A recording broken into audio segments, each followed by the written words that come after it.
In the early years of the Battle of the Atlantic, from 1939 through the spring of 1942, the German U-boat arm lived inside an illusion so strong and so comfortable that its officers came to believe it was permanent.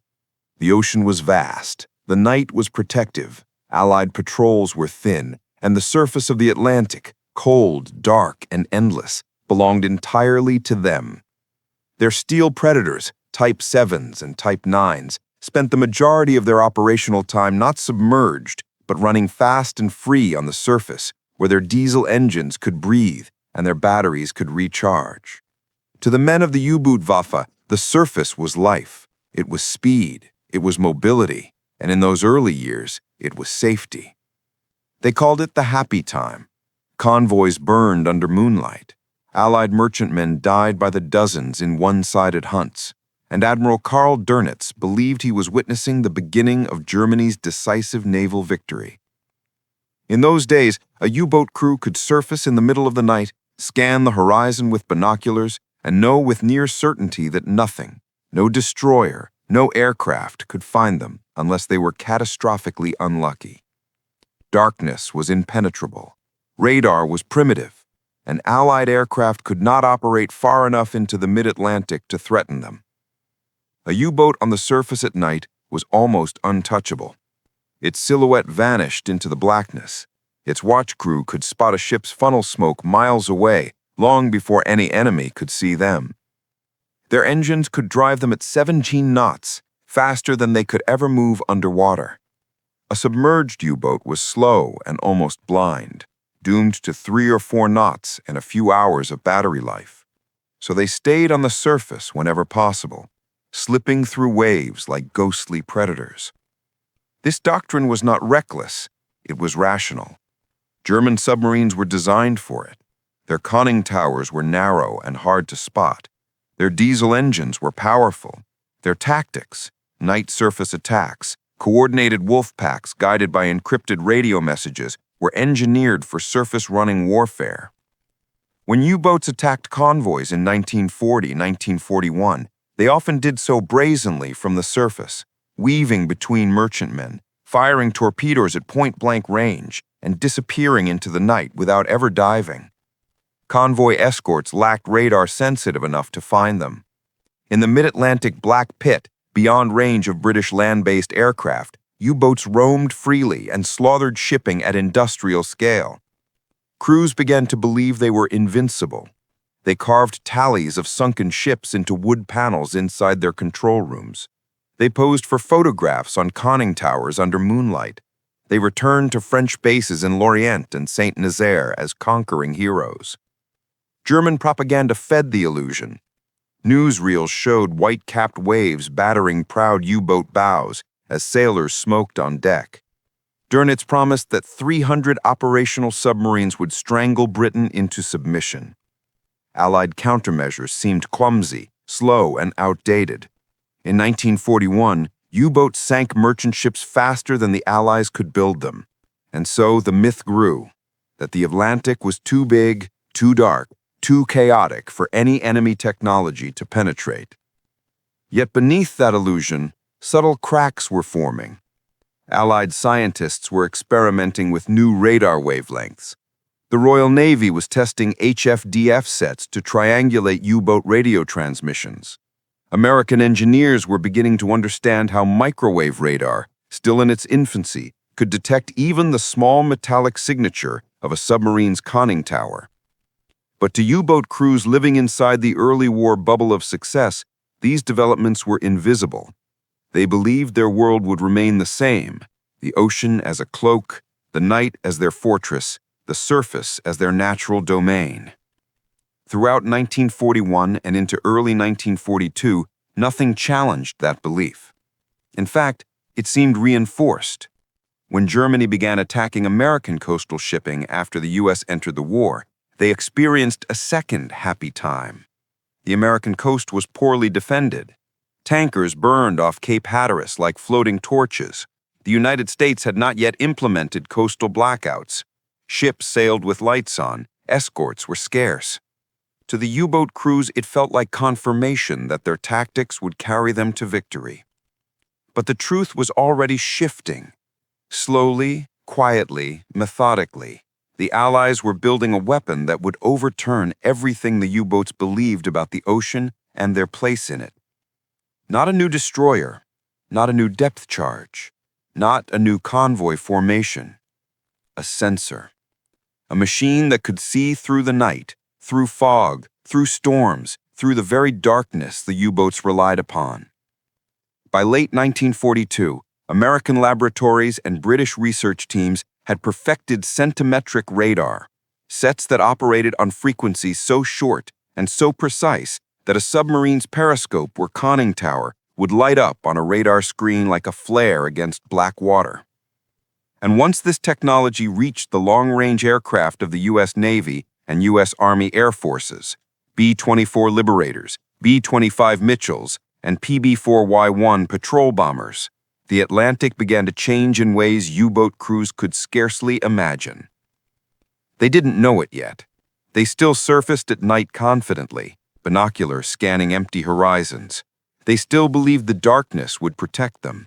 They still trusted the doctrine that had carried them through 3 years of war. But the shift had begun, irreversible and total. In 1943, when the first U.S. aircraft equipped with APS-2 and APS-4 radar entered the hunt, the surface-running world of the U-boat would collapse overnight. The ocean that once hid them would become a transparent sheet of glass, and the men who once owned the night would discover that every moment above the waves had become a sentence of death. By late 1942 and into early 1943, the slow, almost invisible scientific revolution underway in Allied laboratories began to reach the front line, and the effect on the Battle of the Atlantic was immediate, relentless, and devastating. The Germans did not yet understand it, but their world, the world of night attacks, surface running, and the comforting belief that darkness was their ally, was about to be annihilated by a technology so advanced that it changed the nature of naval warfare itself. This new weapon was centimetric radar, and once fitted to long-range American aircraft, it transformed the Atlantic from a vast sanctuary for submarines into a hunting ground where U-boats became the prey. For years, the U-boats had relied on the simple fact that the Allies could not see them. Early British radars operated at long wavelengths, which struggled to detect small objects like the narrow conning tower of a submarine. German engineers had tested radar detectors, such as Metox, that could pick up these long-wave emissions and warn U-boats to dive before aircraft arrived. But Allied scientists had been working on a new breakthrough: microwave frequency radar. Compact, powerful, and incredibly precise thanks to an invention called the cavity magnetron. This device allowed radars such as the APS-2, APS-3, and later APS-4 to emit high-frequency pulses that bounced off even the smallest exposed surfaces. Suddenly, the tiny silhouette of a U-boat's tower, or even the faint reflection from a periscope head, could be seen on a radar screen as a crisp, undeniable blip. The Americans installed these radars on the aircraft best suited to exploit them, the long-range patrol bombers that could finally close the deadly Black Pit in the mid-Atlantic. B-24 Liberators from the U.S. Army Air Forces, B-24/PB-4Y-1 Liberators from the U.S. Navy, and even B-25 Mitchell units flying extended-range missions were now equipped with technology that allowed them to patrol in total darkness as if they were flying in daylight. A B-24 cruising at 6,000 feet could sweep the ocean below like a searchlight, detecting a U-boat 10 to 15 miles away, even in fog so thick that human eyes were useless. The effect on German submarine crews was catastrophic, though they did not realize it at first. A U-boat commander surfacing at night in 1941 could expect to stay on the waves for hours without fear of surprise. But by early 1943, that same commander was being tracked the moment his bow broke the surface. Aircraft approached silently from altitude, guided entirely by radar, until the final seconds when the crew switched on their lee light or dove into an attack run. German lookouts heard nothing, no engine noise, no warning. One moment the ocean felt safe, The next, bombs were falling from unseen wings or depth charges were exploding alongside the hull. U-boat war diaries from this period describe these encounters with bewildered terror.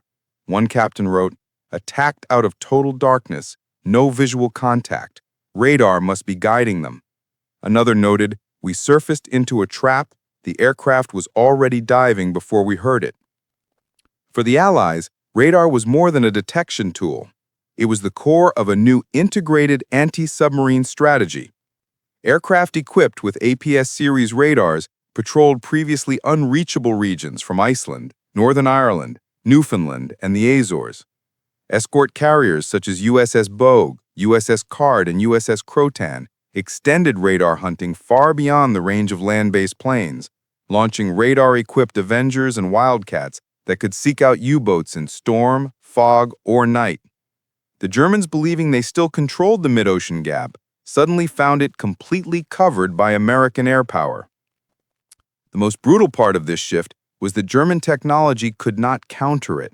Metox, the radar detector crews relied upon for warning, was designed for early British long-wave radars. But the American APS-2 and APS-4 radars operated at microwave frequencies Metox could not detect at all. In effect, surface-running U-boats were being hunted by an enemy they could not sense. They were blind, the Allies were omniscient. Crews quickly realized something was wrong. Night after night, they were attacked with no warning. Aircraft seemed to materialize out of storms. Depth charge patterns were falling closer, more accurately, more frequently. Convoy after-action reports described U-boats being found not once, but repeatedly during the same night. Aircraft passing contact reports back and forth using radar as if the ocean was nothing but clear glass. By the spring of 1943, U-boat losses spiked to levels unimaginable just months earlier. Patrols that once returned with multiple sinkings now limped home damaged or did not return at all. Crews surfaced only long enough to suck in air for the diesels and then dove immediately, terrified of lingering more than a few minutes. But submarines could not fight submerged. They needed hours on the surface every night to recharge batteries. Radar stole those hours. Radar stole the night. Radar stole the one thing U-boats needed most: invisibility. Behind these changes, inside planning rooms in Washington and London, Allied officers studied radar contact charts with growing confidence. They knew what the Germans would not accept until too late. The era of the surface-running submarine was over. Radar had turned the Atlantic into a transparent battlefield, and the hunters of 1941 had become the hunted of 1943. For U-boat crews, the realization came slowly, painfully, and always too late. The ocean that once sheltered them was now betraying them. The night that once protected them now illuminated them. Darkness itself had been conquered. The U-boats were still the same machines, their crews still courageous, their tactics still skilled, but the battlefield had changed, and they no longer understood it. The Atlantic, once their kingdom, had become a trap woven from microwave pulses they could not see or escape. And deep in their steel hulls, the first dread began to settle. Something fundamental had shifted. The enemy could now see everything. By the spring and summer of 1943, the German U-boat arm was living through a nightmare it had never imagined possible. The ocean, once their sanctuary, had turned hostile. The night, once their shield, had betrayed them. And the very tactic that had made them deadly for 3 years, surfacing at night to recharge batteries, had become a death sentence. No announcement from Berlin declared this shift. No sudden event marked the turning point. It arrived silently, invisibly, delivered on microwave pulses from the bellies of American aircraft. One by one, U-boat commanders began to understand a horrifying truth. They were no longer hunters. They were targets. It began with stories whispered across bunk rooms in Lorient and Saint-Nazaire, where crews preparing for patrol spoke with returning sailors whose faces looked older than their service records. We surfaced at 0200.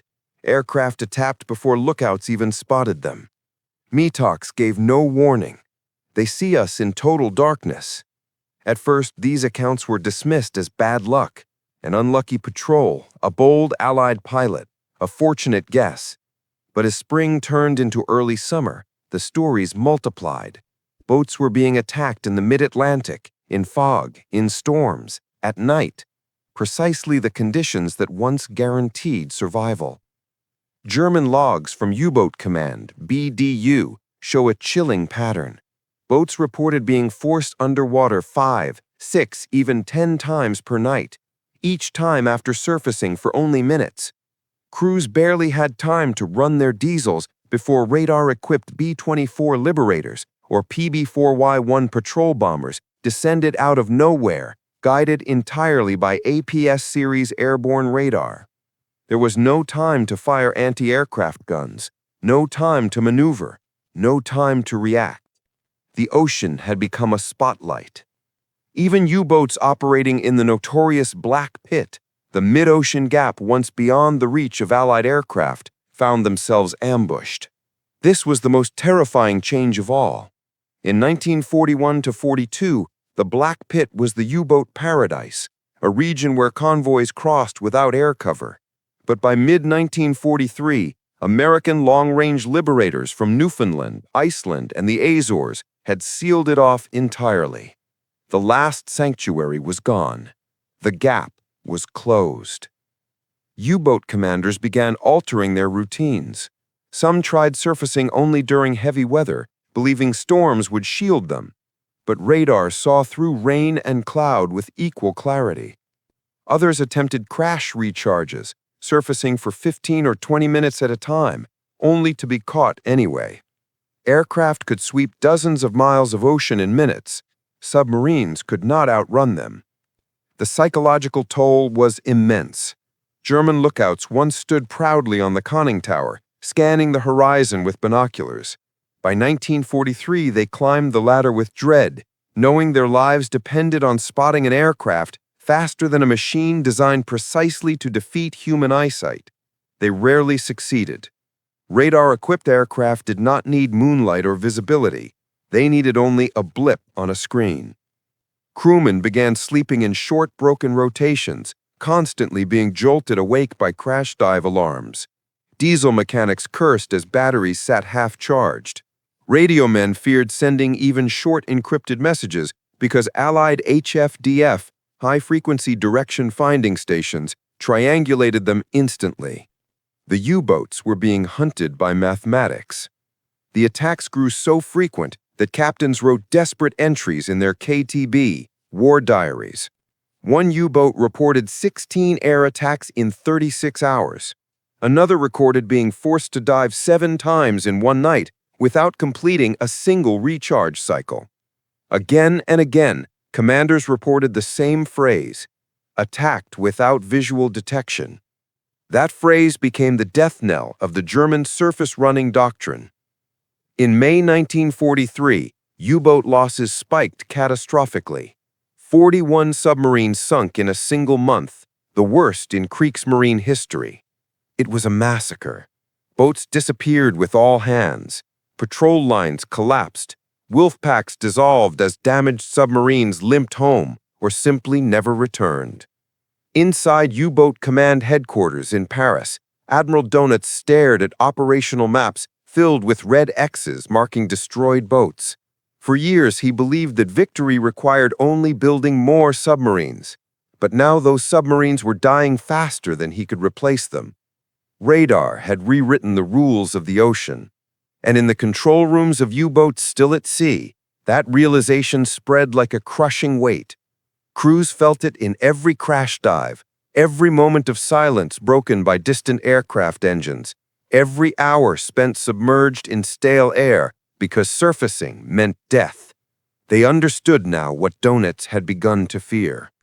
Nothing was safe anymore. Not the night, not the fog, not the open ocean, not even the mid-Atlantic gap. The hunters had entered a battlefield they no longer recognized, against an enemy who could see everything, while themselves saw nothing. And deep in the steel hulls of dozens of submarines, German sailors quietly accepted the truth Their high command refused to say aloud. The age of the U-boat was ending, consumed not by depth charges alone, but by the invisible beams of American radar sweeping the Atlantic like an all-seeing eye.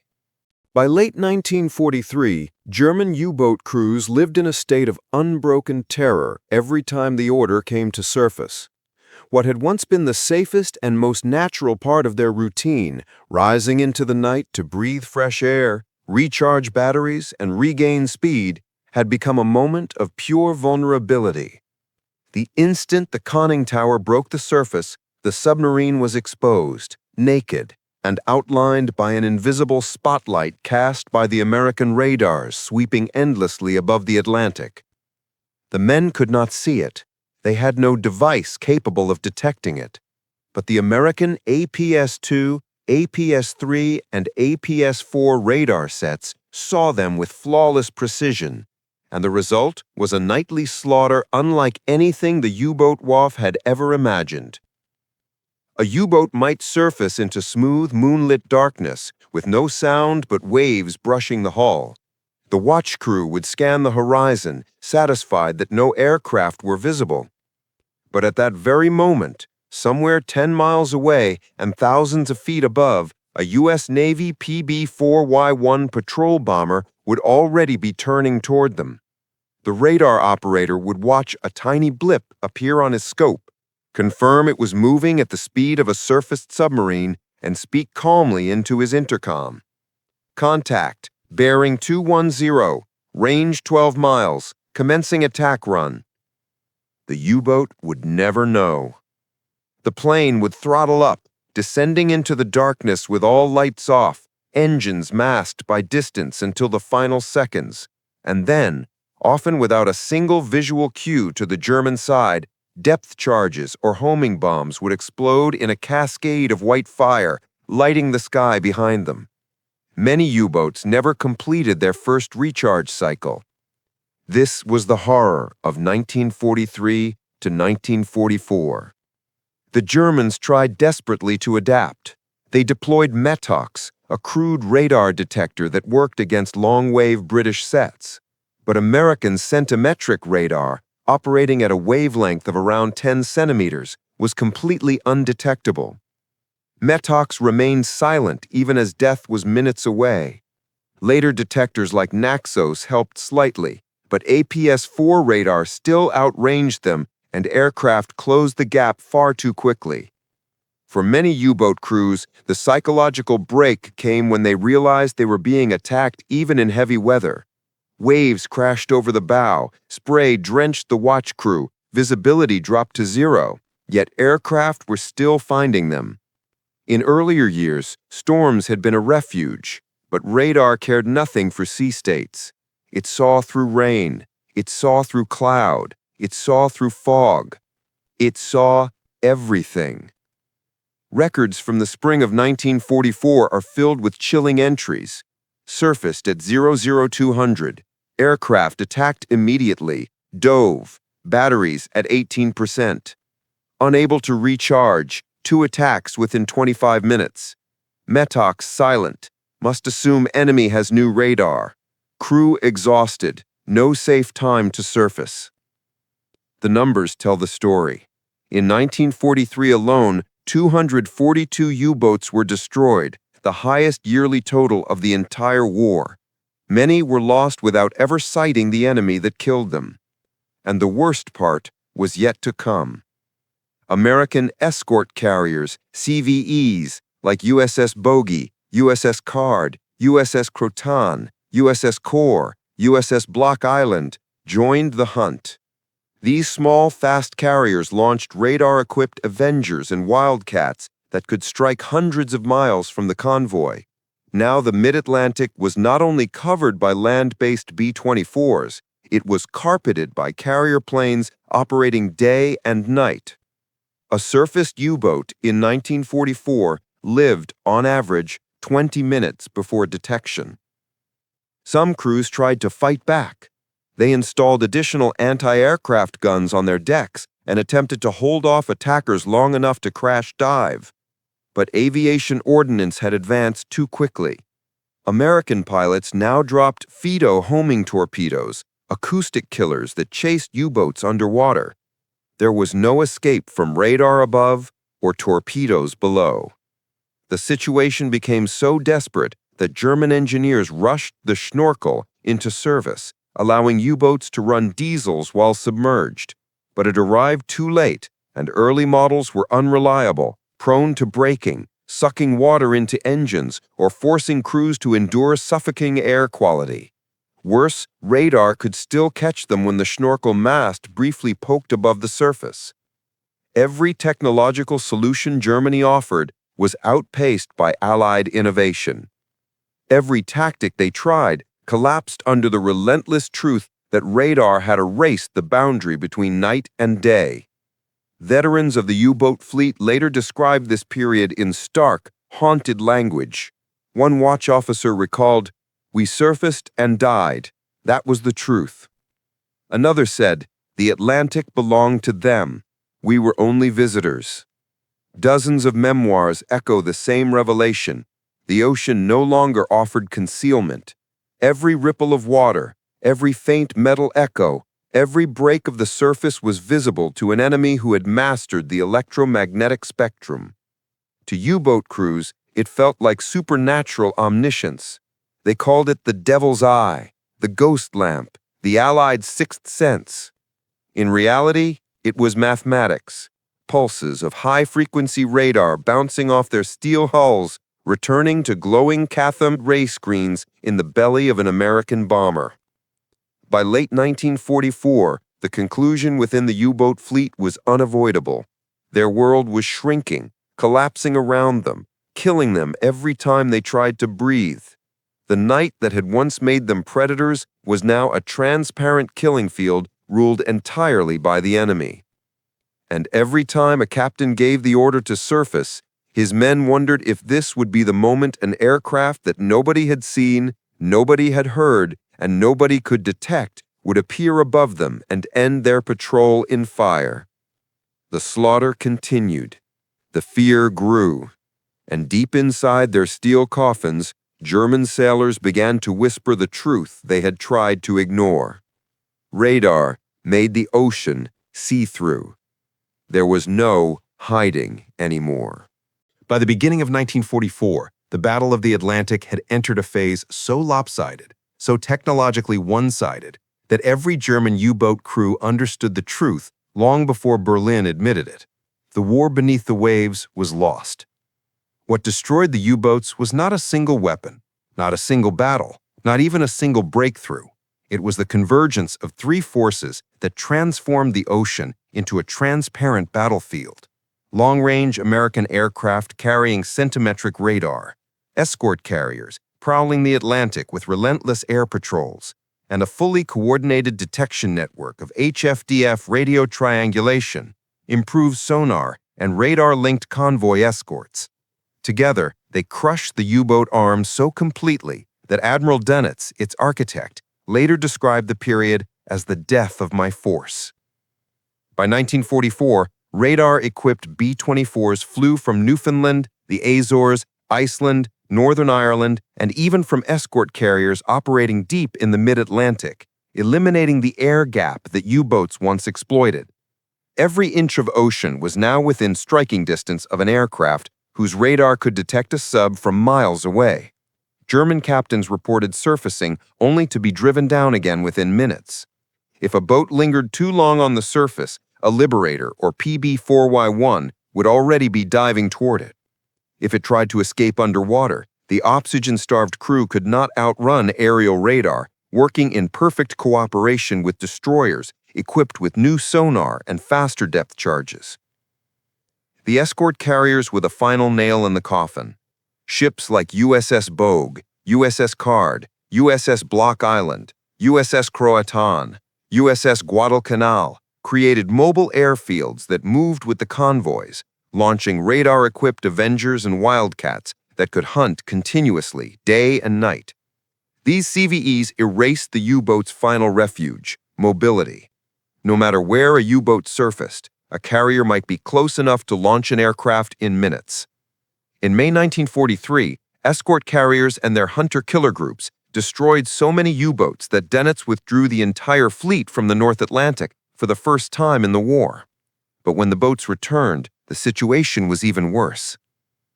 Even the technological saviors Germany rushed into service, like the snorkel, became symbols of futility. Snorkels allowed U-boats to run diesels while submerged, reducing surface time, but they were fragile, noisy, and easily detected. Worse, early models caused dangerous carbon dioxide buildup inside the boat, leaving sailors faint, nauseous, and disoriented. And the moment the snorkel head broke the surface, American radar could still catch it. Crews described the feeling as suffocating, submerged for long periods breathing stale air, yet surfacing brought certain death. One U-boat captain later said, "We were like a drowning man forced to choose between fire and water." Meanwhile, German losses spiraled. In 1943, 242 U-boats were sunk, the highest annual loss of the entire war.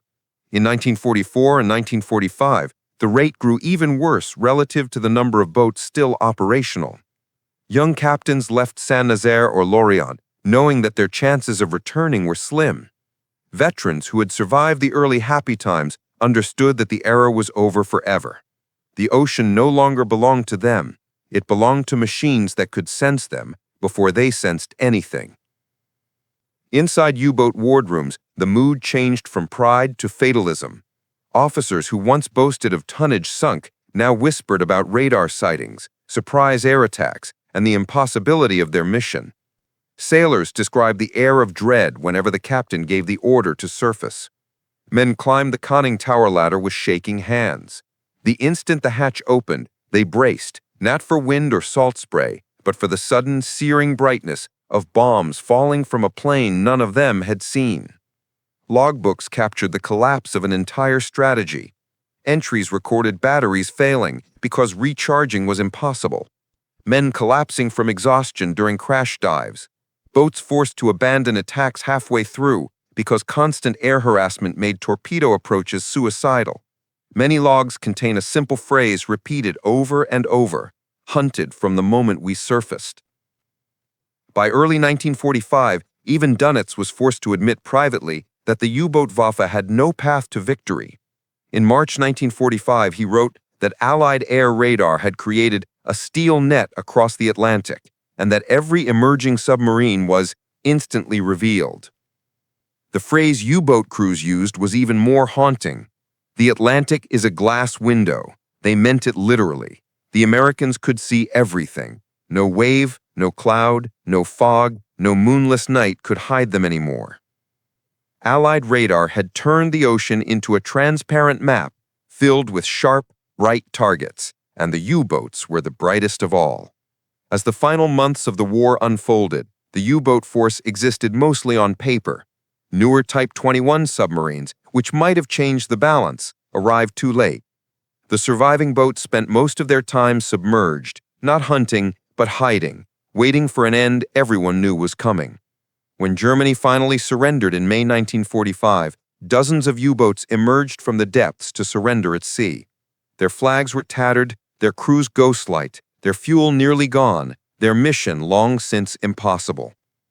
Looking back, many surviving U-boat veterans agreed on the same moment when defeat became inevitable. Not when convoys improved, not when depth charges grew stronger, not when escort carriers appeared on the horizon.